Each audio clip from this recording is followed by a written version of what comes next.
It's funny, I reflect on that, and to me, it doesn't seem tough. I mean, they're definitely challenging new environments. I had to prepare, I had to do my homework, I had to, be ready for whatever the task was at hand and be ready to engage with whoever it was that I was supposed to be talking to.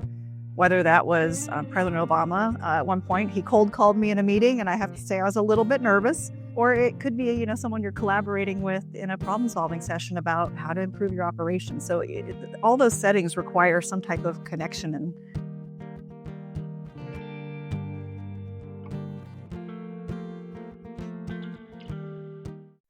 hello, and welcome to the latest edition of Courageous Leaders Connected Teams. I'm your host, Stephanie Freeth. I'm a leadership and teams coach, and I am so excited to have my dear friend and an amazing businesswoman with us today, Christie Wong Barrett. Christie is a former CEO, also a board director right now, and a lecturer at the University of Michigan locally. So, Christie, welcome.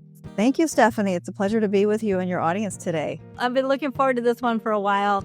Christie is multi-talented, has been in so many kind of different industries and roles, and the way that she has put everything together and what she's brought to her teams, I'm really excited to have her share her story today. Looking forward to it. Thanks again for having me. Absolutely. So let's see, how do we know each other? So Christie and I both went to the Kellogg School of Management at Northwestern. I actually knew her husband, Tom, before I got to meet Christie. We were in something called Special K together, which was a musical review. Singing, dancing, it's all written from scratch by students. It was a true highlight. But when we were moving to Ann Arbor, Christie helped to bring me and my husband into their fold. And it's been such a pleasure to get to watch our kids grow up. They're graduating this year from high school, our oldest, too. It's been fun to get to watch Christie's career as friends and as colleagues along the way, just getting to, and Christie's done some client work with me as well. So really happy to share your story today. Thank you. Well, and I'm just going to add something because I feel like we've gone through a lot of our life's milestones as spouses, as parents together.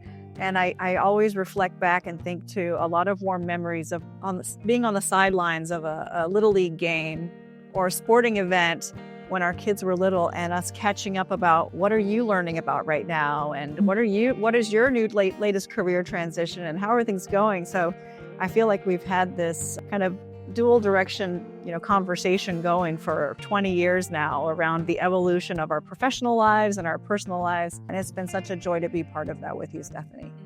Thank you. We are co-lifelong learners, and fun to get to geek out different, whether it's on the sidelines or over a meal or hanging out. So yeah, I want to bring that kind of casual conversational feel to our conversation today. Sounds good. So let's do this. You've had so many different transitions. You have had key turning points, key milestones, and you've been able to pivot in a lot of different ways. From engineering early on and at MIT, you've been in consulting, you are an owner-operator, and now you're lecturing and sharing your knowledge. So I'd love for you just to reflect on some of these key transitions. And I guess we could start with from engineering into consulting. Is that a good place to start? Yeah, that makes sense. I think as a backdrop to, the transition from engineering, like how do I even get into engineering in the first place? Yeah. It's a traditionally male-dominant field. So there actually aren't a lot of female engineers relative to the whole workforce. But I always was really interested in math and science. As a young girl in school, I did very well in my academics, and especially well in math and science. And some teachers encouraged me they said, hey, you like math and science. We don't know much about what your future plans are, but there seem to be good jobs in engineering. I didn't know an engineer. I didn't know what engineers did, but I was very focused on, I'd like to get a job and be able to pay my bills. So maybe I'll go to engineering, because some teachers have encouraged me that that's a good field for people that have a proclivity towards math and science. So I ended up studying at MIT, did my undergraduate degree in chemical engineering and a minor in psychology. So there was a little bit of a desire to understand human behavior. Even in those days, there was that, that kernel of interest in sort of human behavior and how the mind works.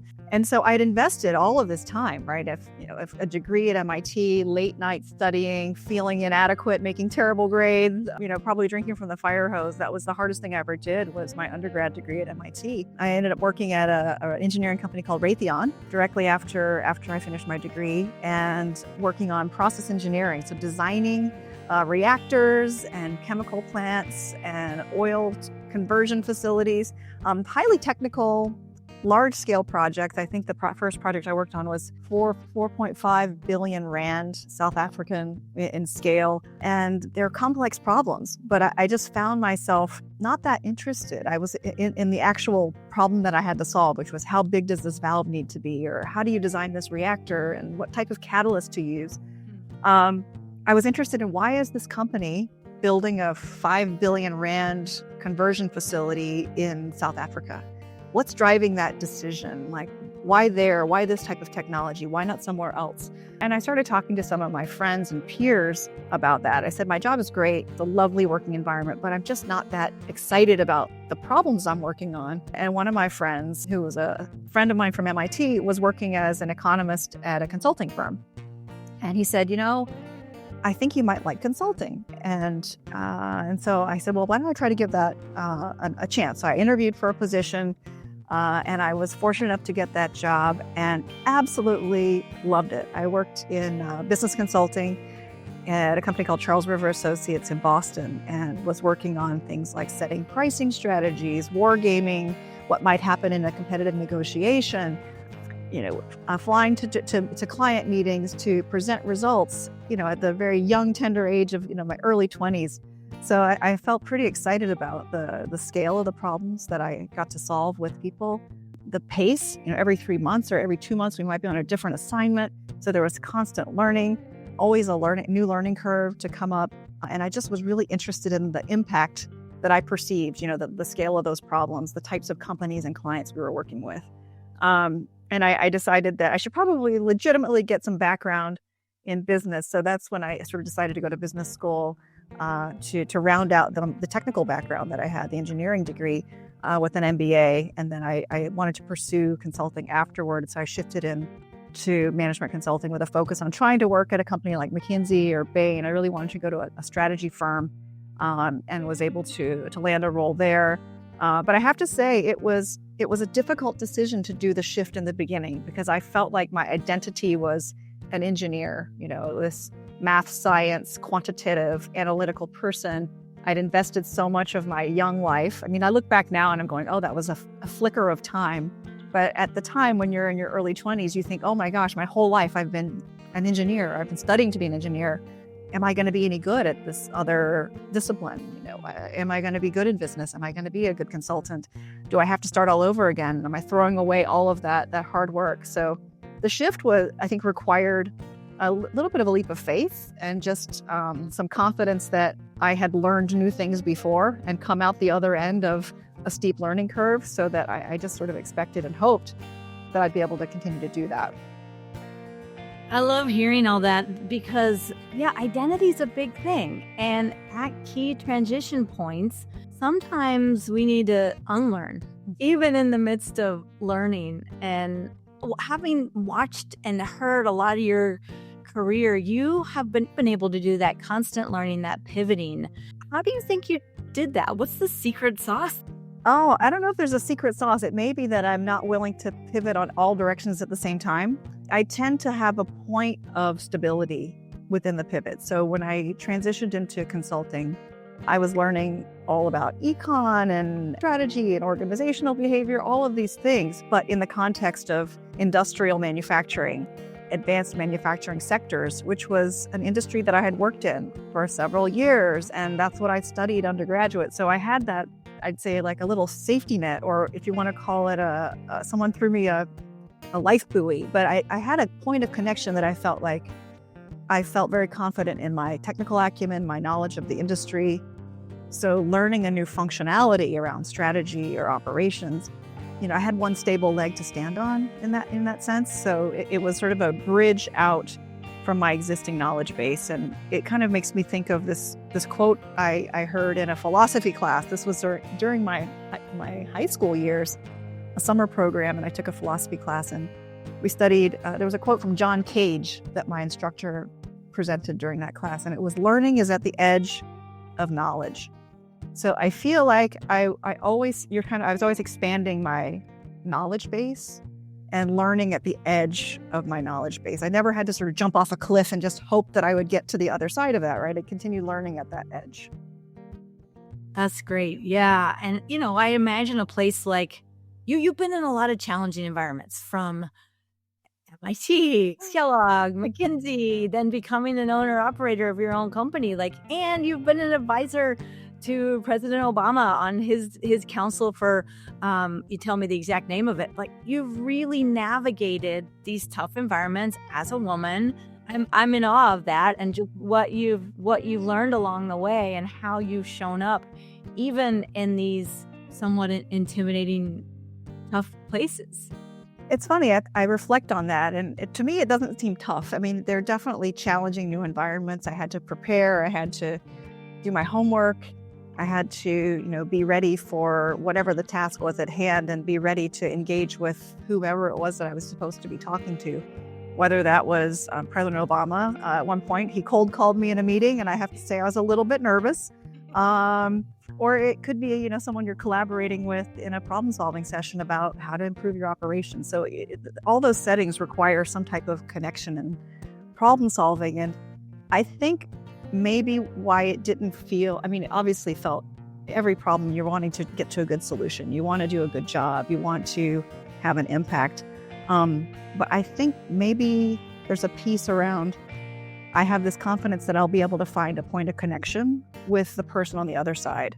I think my lived experience has been very diverse. I've lived in several different countries, worked in several different countries, have family, friends, colleagues, very diverse backgrounds, socioeconomically, ethnically, gender. So I think that ability and that just life experience of having people that I love and care about that are so different and at different levels and different lives and perspectives, it gives me this confidence that I'm probably going to be able to find something to connect with someone about. Whether that person is someone working in an hourly production role, or whether that person is the CEO of Northrop Grumman or Honeywell. I know that I'll be able to make the small talk, right? There's a point of connection to find an entry point to then talking about something that you can work on together. I think the other piece that I've learned is I've built a lot of friendships and relationships in business and in life by working together with people on something that we're both interested in. So you're sort of creating this shared experience. And that, I think, takes a lot of the fear away from doing something new, because you're learning alongside someone and you're working on things that both people are passionate about. Just beautiful. And let's connect that back to identity that you talked about in the beginning. So when we were talking previously, getting ready for this, you talked about this idea of a chimera. Can you explain what that means to you in terms of identity? Because I hadn't heard that before. Yeah. It's funny. One of the books I remember from high school is Edith Hamilton's Mythology. I don't know if you had to read that. It was sort of a standard reading in our high school. But I enjoyed mythology. And there was this character, a mythological creature called a chimera, which is made up of several different creatures, like the head of a lion and the body of a dragon. I can't exactly remember the composition. And it breathes fire. So I'm not going to breathe fire. That's not the analogy that I wanted to draw. But the point is, the chimera is this creature that actually takes on aspects of several other different animals. And I think as I've grown through life, I've often wondered, what is my authentic self? I might see the world with a different lens than the community that I was raised in, or I see the world from a different lens of where I was born. I was born in Hong Kong, a very cosmopolitan city. I was raised in a rural community in North Carolina.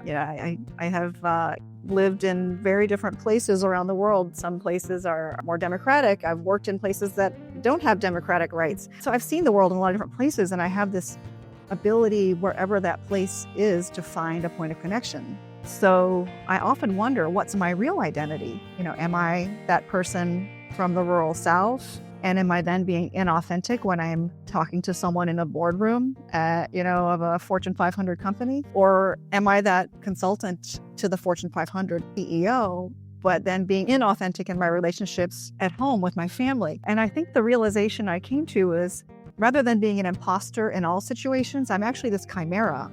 All of these aspects of myself are actually me, rather than me having to be this one version of myself. I'm actually a combination of a lot of different aspects.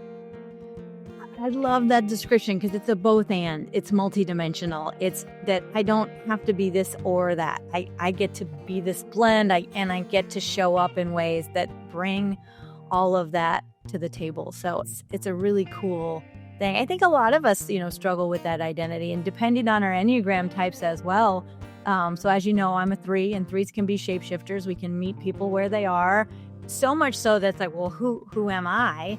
And as we looked at your Enneagram type when we did coaching together, and it took us a while to get there because you had a variety of influences. But what I think we've landed on is that you identify as an Enneagram 8, the active controller, but you also identify in your emotional center as a 3, and in your thinking center is a 5. So having that deep desire for knowledge. But I'd be curious if you're willing to share your Enneagram journey, because it has happened in bits and pieces over the last couple of years. And again, I think sometimes people think like, oh, I know my type and that's it. But for you, it really was like trying on the 8, trying on the 3, even having the 5 come in and realize that was part of the thinking style. I'd just love to hear from your reflection. How has the Enneagram helped you see how you show up and think to that identity piece or other levels as well? Yeah, so the Enneagram has been fascinating. I've done obviously a lot of different types of analyses and surveys about myself since throughout your career, you can have the opportunity to do different types of assessments. But the Enneagram was really interesting because I kept thinking, wow, this really makes a lot of sense. And I was very drawn to the 3 during my initial evaluation. But I think it was because the 8 made me feel like I was a tyrant if I was really an 8. So I had this sort of negative perception of the 8. And so I didn't really want to be an 8. And so the 3 was resonating more for me. But I think it was a side effect of having like I said, a negative connotation with or a perception of the 8. I think either way, so what I was doing was then looking at content around continued growth as both an 8 and a 3, and looking at what are the sort of blind spots, what are the fears, what are the things that are kind of there in the background. And looking at both of them actually was very enlightening because I would find little snippets of information and be able to reflect on those and say, is this something that I need to be more mindful of in my daily practice or in my decision making or in how I'm showing up for other people. And in particular, the 8, I think, comes across or can come across as very dominant to other people around them. And I always think of myself as this 5'3" tiny person, who couldn't hurt a fly, but being told by other people is like, oh no, you're intimidating. I'm like, are you kidding me? So I think, reflecting on how the 8 can present to others was also incredibly helpful. I think as that Enneagram journey progressed and doing the IQ9, which was a more in-depth assessment and learning about the type of 8, so the self-preservation 8, that resonated a lot more with me, which was, the desire for control of your environment with the goals of self-preservation or protection or safety. And I think that framework, that framing of the 8, I think definitely it resonated more with I think my persona. Yeah, I agree. I think the subtypes are so powerful. I'm a self-preservation as well. And once I read and really got to know the subtypes, that's when it all really clicked. And then seeing how does that self-preservation show up, whether it's like, I'm scared to put myself out there. Like even doing a podcast, several years ago, the idea of that was like, are you nuts? Like, I don't want to put myself out there all the time. And I can see the self-preservation influence on that. So yeah, I think the subtypes make a huge difference in learning about the Enneagram. How does it show up for you in terms of that need to control time, energy, safety? How does that show up for you? Yeah. Oh gosh, it shows up in my planning. I'm an incessant planner. I'm always planning ahead because I guess in my mind, I hope that it's not because I'm a control freak. I think it's because I'm trying to get a lot done. And I have this belief, this core belief that the better my plans are and the more foresight I can put into something, I can just achieve so much more because there's not a second wasted. So I'm always optimizing for how do I get more done in the limited amount of fleeting time and energy that we have as humans. So I think the planning is probably my safety blanket. I use it because I feel like it can help me achieve more and drive more impact, explore more. Hearing 3 and 8 in that, as you say that. Yeah, can learn more. They can just do more. But if I take a step back and put the 8 hat on, it probably also gives me this sense of control, or it gives me a sense of feeling safe because I have an idea of how the next week is going to unfold generally, or how the day is going to unfold generally. So there's probably something to that, like this, the comfort and safety around the fiction of control that you get with some schedule and some planning. Let's do this. So you talked about McKinsey and consulting, but you and your husband own a company and you were operating it and you eventually sold it. I would love to talk about some lessons along the way there, because that was another big pivot, big transition point. And you did that for many years. So what are some of those lessons? And I do want to get to talking about your teams and everything, but just you personally, what was that pivot like from consulting into being an owner-operator? Yeah, so that was a big change. Consulting, you're typically working on a project with a major, large-scale client for about 3 months, maybe 5 at the longest. And you have to very quickly learn about the business, be analytical, talk to a lot of people, but you don't really have a lot of skin in the game after the assignment is over. You've probably produced a really exciting set of insights, some recommendations for how the company should move forward on their whatever their complex issue was, but you're often not there to live with the consequences, right? Or have to, I guess, tow the heavy load of making the change happen. I think, some consultancies or more consultancies are doing more implementation support, but it's not the same as actually owning the recommendations and doing them and having to drive them to completion. So I had an opportunity to join my husband. He was working in a family manufacturing business with his dad, and his dad was interested in retiring. And, I had been telling other companies what to do for 12 years of my career, or 10 years of my career by that point. I was looking for sort of some, I guess, professional growth, something new. I think that's another part of my persona is, wanting to also continue learning. And I had an opportunity to work as a business unit P&L lead for a practice within McKinsey for several years. I think it was about 4 years, where I took it from, with about a $90 million business unit to over almost $400 million in revenues in that time frame, stretched it from to a global location with several sites across the world. And that excitement of setting a plan, coordinating a group of very talented people, resources, aligning with that growth opportunity, building service lines, building client service. I was really excited about that opportunity.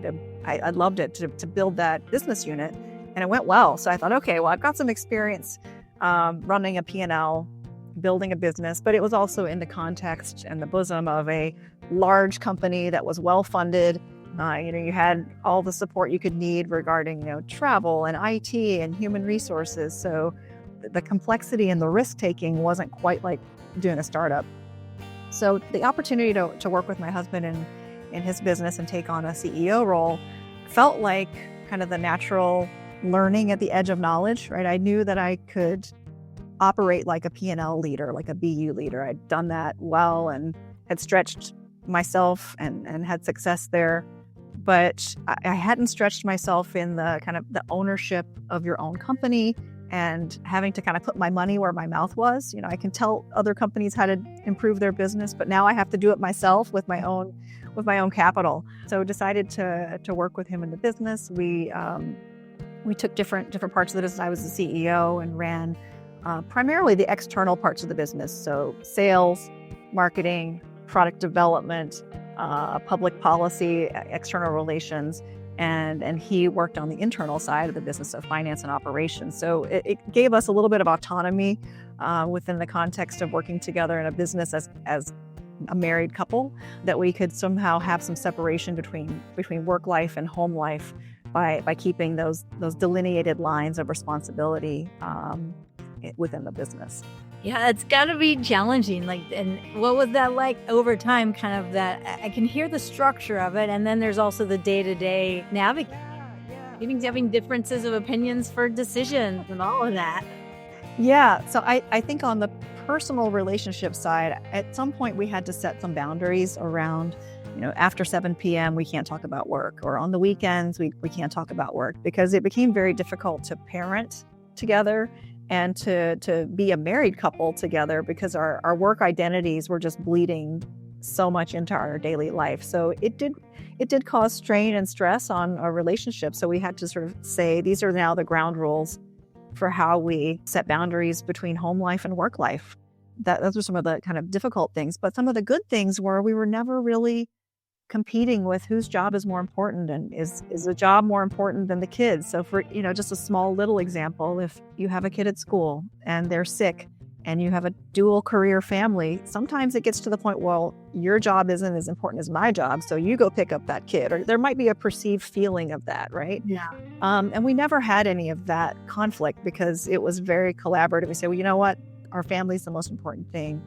Who can get out of their meeting at that time most easily, and the other person I'll cover your other responsibilities. So there was this feeling of always having someone who was career interests and personal interests were 100% aligned with yours, and an incredible partnership and dependence on one another in that way, that if you really needed a safety net, it was always there. There was no question about that. So I think that can also be a benefit of working with your spouse, if you're fully aligned and you have your life partner is also your partner at work. Oh, I love hearing about that, and knowing both of you. You're just amazing people, and to be able to navigate that and watch how that works in real time, and again, sharing parenting stories, these are all real things that we all juggle once we have kids, and high pressure jobs. Sometimes it's very real. I guess do you have advice for people who are early on in their career? We are in graduation season. Anything that if you could tell your graduating self, it's gonna be okay, or that comes to mind as having traveled this, and we're both right around the 50 mark. So looking back. Wow. Telling my graduating self, that's a tough one. But I guess I would say just always maybe lean in. Lean in could be one way to say it, or just don't let a great opportunity go to waste, right? Some people are more hesitant. They don't, especially a lot of young people today, they say, well, I don't think I'm qualified to do that. I don't think, maybe that job's too big for me, or I'd have to move to do that. I think my guidance would be, you've gotten where you are because you demonstrated you can learn, you can innovate yourself, you can expand your skill set, and those things are going to stay with you at every point in your future career. And the world's going to evolve. There are a lot of things that you have no control over. So by being a courageous learner and continuing to learn and let yourself take advantage of opportunities and doors that open in front of you, just don't let a good opportunity go to waste. I think that will continue to expand your skill set and expand, your identity of who you are, and the lived experiences that you've had under your belt as a set of tools to then take on the next challenge that presents itself.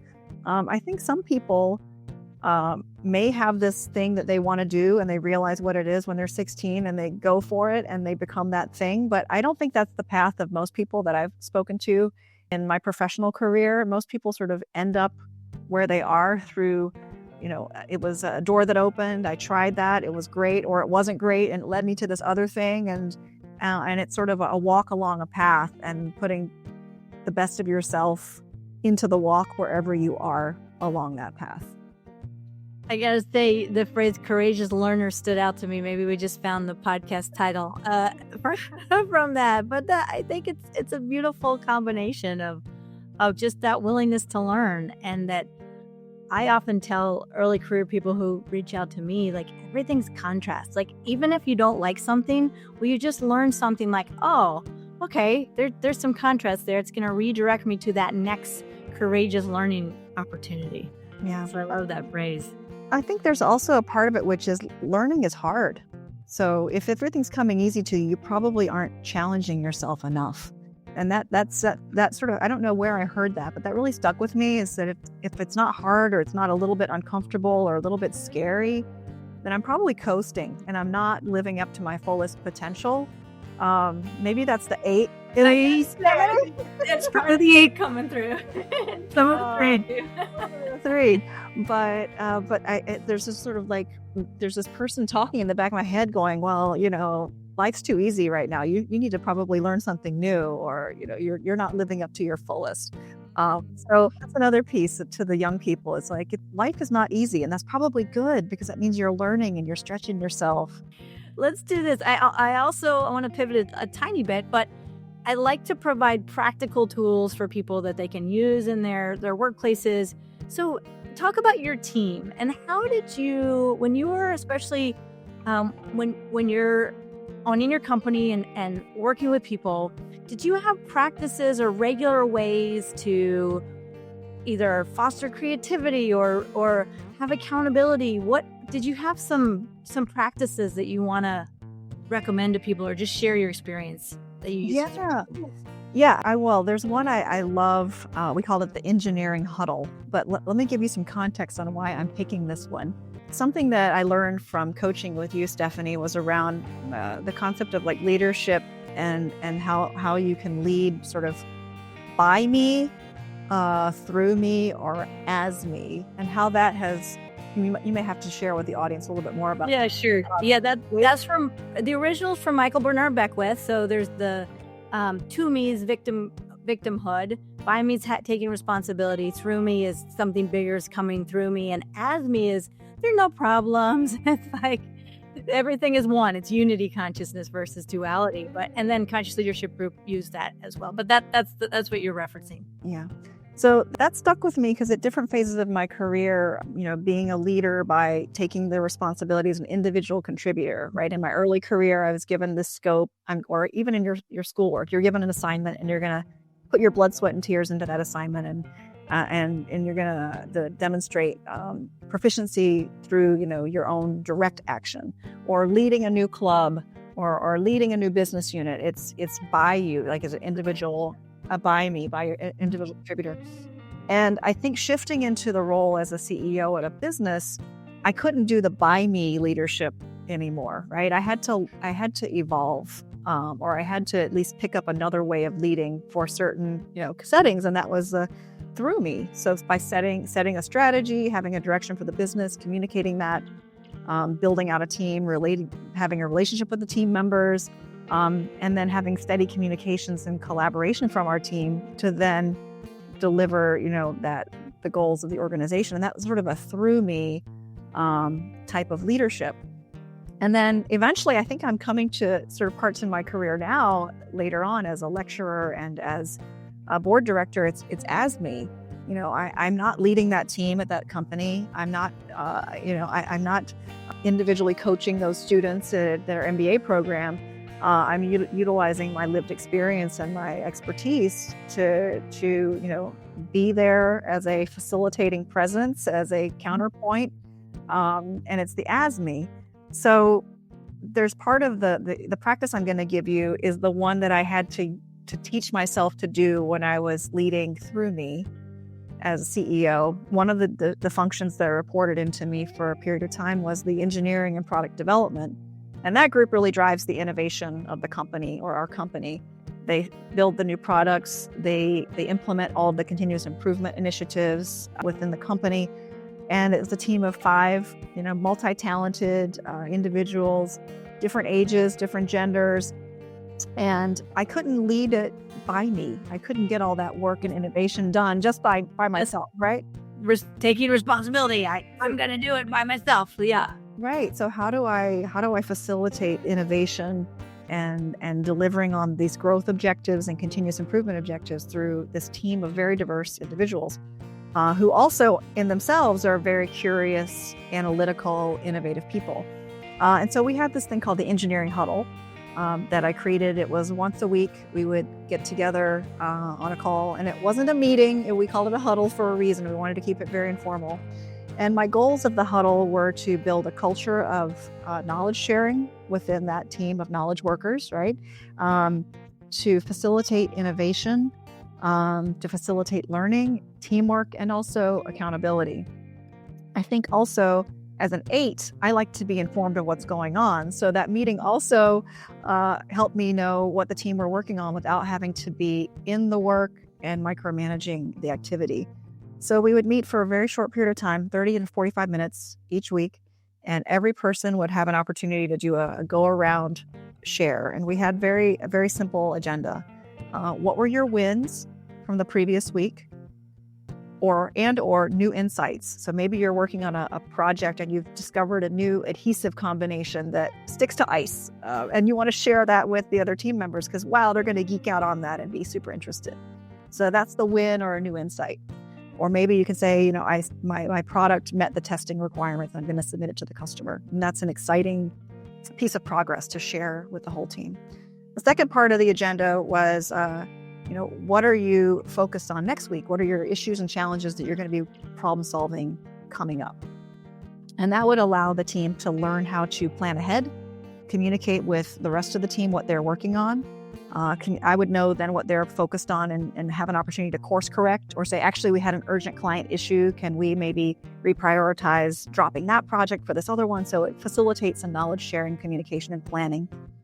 And then finally, the team would have an opportunity to say, the third piece was, where do you need help, right? So where do you need collaboration, either from someone else on this call or through me by another function in the company? So what we get out of that very simple 3-part agenda of, what's your win and or new insight? What are the issues and challenges you're going to be working on next week? And then thirdly, where do you need help or collaboration? We had communication across the team, learning across the team, facilitating asking for help when you need it. Like, it's okay to ask for help. In fact, it's encouraged to ask for help and say where you're getting stuck. But also people had to report out what they were working on. So that kind of taught people a little bit of culture of accountability as well. I love that example because there's so much happening there in a compact structure. And one of the things about Through Me is the idea that you can let something greater than yourself come through. Now, that could be grace. It could be new ideas. It could be like something is flowing through. And did it seem like you couldn't have anticipated, like, that something was kind of flowing through? When you set that up, something bigger had the chance to come into the room. I think so. I think one thing that came through the room that I wasn't expecting was my confidence in the team to work autonomously, and this feeling of being able to step away and not having to be in control, and to know that and have confidence in the team. The other thing that I think was a surprise was, some team members, when they're sharing their new insight, it actually led to, oh, well, that's a really interesting thing. We never thought of that before. Maybe we could take that to this other customer and produce a growth opportunity with that. So there were some new insights that came up from the knowledge sharing piece of it that could lead to, further benefits for our customers or for the organization. So let's build on that and talk about decision making. We just did a podcast episode on decision making. It's such a big topic. And I'm just curious, through the years, what have been your go-to either decision-making frameworks or ways that you've thought through things, whether it's analytically, whether it's coming in and bringing that right brain in? Just would love to hear about some decision-making tips or just stories you have around decision-making. Yeah, I don't think you could take an analyst out of me. My decision-making approach is pretty analytic. But I think over time, I don't really have to do a lot of the analysis as much anymore because it's heuristics, that you develop years of experience. That being said, I'm a very fast decision maker. I have an ability to identify the priorities, the lever points, map out different scenarios, how they might evolve pretty quickly, to understand which direction we should go in. And then I also feel pretty strongly that doing your homework, doing the pre-work of developing what's your company's vision, mission, strategic objectives up front is a huge time saver because you're not flitting around in a circle of, is this good for the business or is that good for the business?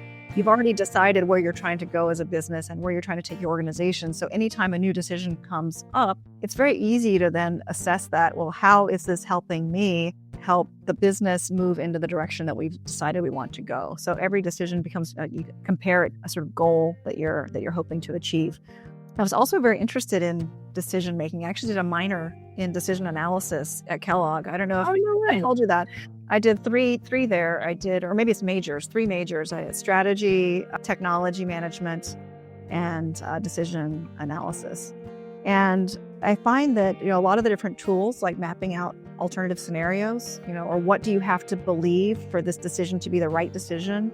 Another one that I like is which just if you fast forward to rolling out the decision in 5 years, which one is going to get you closer to your end goal. So sort of using different scenario analyses, very clear about prioritization, how much each attribute is worth. I think it's very naturally very analytical, but I also tend to look at a decision from several angles, mapping out different scenarios of uncertainty.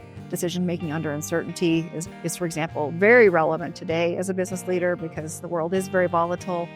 And I think with decision making under uncertainty, you often have to go with the one that builds the most agile, flexible, fungible platform for your company to be able to be resilient.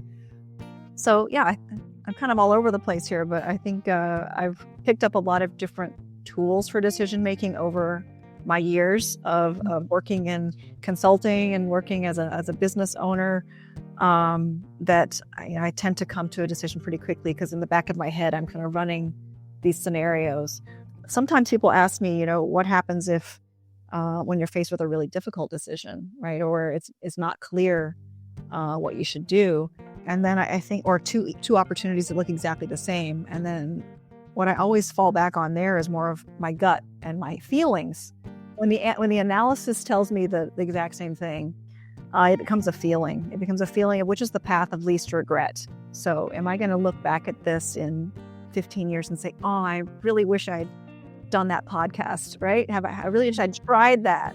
And so it's sort of thinking about, that's sort of my last, when I really have a tough time deciding from my head center, and my I go to the feeling, and that's what am I going to regret the least. And that's in line. I talk a lot about whole body decision making. So the head's great. The analytical tools are great. You, of all people, have a lot of those tools at your disposal. They're important. They make a difference. You've used them at the highest levels. And bringing the gut in and not ignoring it. It's a whole nother set of data that so many times leaders are taught not to access and taught to dismiss. And so I love hearing that you are bringing in that gut too. Only if necessary, right? Well, we're getting close to our end here, but I like to ask all of my guests, what does courageous leadership mean to you? And that could be in general, it could be at this moment in time. What does courageous leadership mean to you? I think it's being willing to try something new that you might not be good at, because I think that means it's a stretch opportunity for you as a leader. And by trying it, you either have some self-discovery that this is not a good fit, this particular challenge or this role or this environment is not a good fit for you, or you build some new muscles and new tools as a human that become, a really powerful asset toward your future growth. So it's just really taking a chance and being willing to try something new that you might not be good at. I love that. And again, for an 8, it can be hard to be vulnerable. And the 3 connection of 3s think if I can't do it perfectly, I might not even have the time in. But so I'm hearing an evolved version of the 8 and the 3 that answer, which is beautiful. Thanks, Stephanie. Well, I always end a lot of my coaching sessions with, is there anything that you would like to say to feel complete today? So I want to invite that. Is there anything that's coming up that you want to share that you feel like we didn't cover and that would help you feel complete for the day? Thank you. Yeah, so I'm excited. I am trying to be a lecturer. So this is something I'm daring myself to be bad at, right, Stephanie? And I'm teaching a course called Business and Society at the Ross School of Business, which is part of the University of Michigan. And really the purpose of the class and the way that I've curated the curriculum is to put leaders in difficult decisions within a different business context. So there's perhaps not one right decision. The decision is really a function of what your business trajectory or maturity is, the situation you're going through. Are you privately held, publicly held, private equity held? And how are you evaluating what the right way to go is? And so some examples would be teaching students about some very different frameworks on the purpose of a business, which comparing a Milton Friedman approach, which is very shareholder primacy focused, to Edward Freeman, which is more stakeholder model. There's a Paul Pullman, who looks at net positive businesses. He was the former CEO of Unilever. So sharing with the MBA students different perspectives on what is the role of a business, from those thoughts and perspectives from 1940s to perspectives of highly evolved, highly experienced leaders today that are trying to lead in a more conscious way their businesses. So contrasting those different perspectives, having students go through case studies where they have to make some tough decisions and explain why, and to understand that there's not a right answer on the exam. It's very contextual. You know, what does your business need now? Why does it need that now?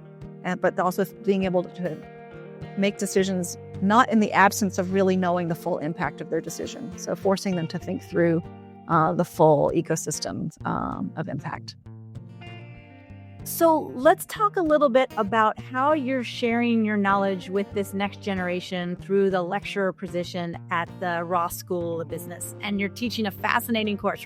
Tell us a little bit about that course. Yeah, so the course is called Business and Society. I teach it in the fall each year.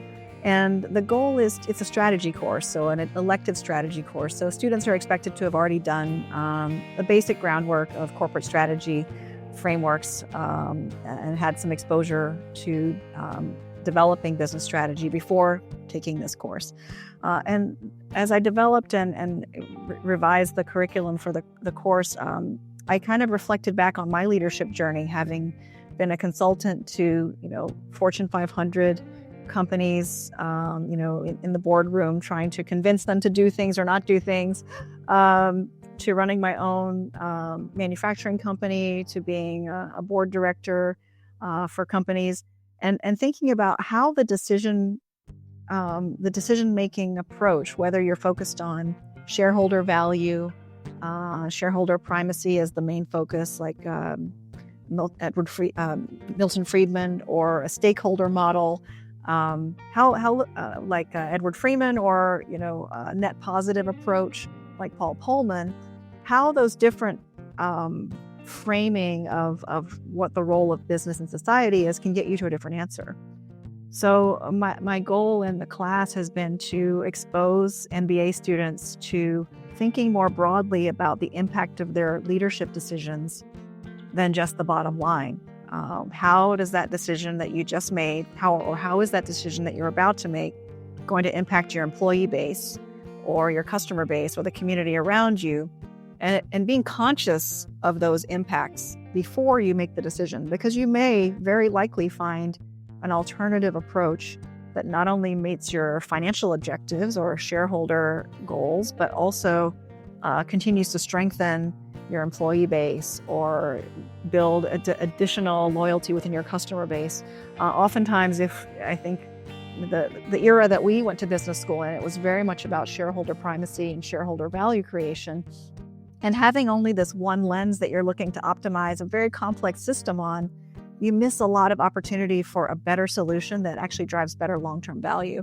So, I think the goal of the class is to hopefully open the students' eyes, the MBA's eyes, to looking more broadly at the impacts of their decision beyond just the bottom line of the business or beyond just the financial shareholder aspect, to seek more, I'd say, nuanced and enlightened decisions. What a great course. And I'm really glad that that's becoming part of the curriculum, because I agree. I think that we need more win-win-win rather than just shareholder value. And we need to look multidimensionally at all the impacts. So I love that you're bringing that to these students that then can take it into the industries and the roles and the jobs that they're going to in the years ahead. So that's all I got for today. It's been such a pleasure to be with you. Thank you so much for your time, for your sharing your knowledge, your expertise. And where can people find you? If they want to connect with you, where can they find you? Well, please connect with me on LinkedIn. I have my profile there, and I do check it and love to stay in touch with folks. I'd love to hear what other people are publishing and writing about and learning about. So please do that. You can find me there. And then also, if you need to contact me, my email information is on the University of Michigan's website under my faculty profile. Okay, great. Well, thank you so much. Thanks to our listeners for tuning in today. And as always, stay courageous, stay connected. Until next time, see you soon.